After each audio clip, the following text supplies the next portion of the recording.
tepi pokok, Bani tidur.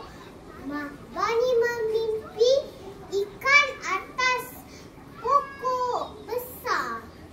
Banyak ikan. Bani mempanjat. Bani dapat ikan. Lepas tu Bani bangun. Bani cakap? Bani cakap, Mami, saya memimpi. Bani terus menjalan. Bani terus berjalan dekat rumput. Bani berjalan. Bani menampak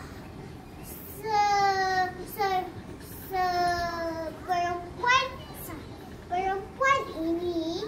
Nama perempuan ini Martha. Martha sangat sedih sebab abang dia rosakkan anak patung dia.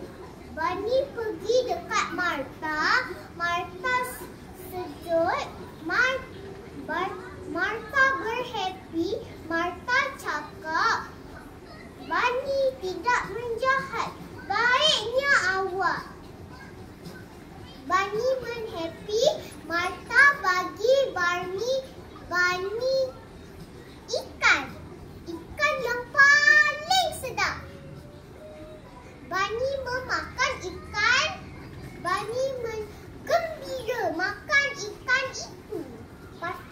Abang Martha cakap, minta maaf Martha, saya ada buat salah silap. Jangan sedih, saya tak marah pun. Lepas tu Martha punya abang dan Martha, Bani jadi semua gembira. Bye-bye.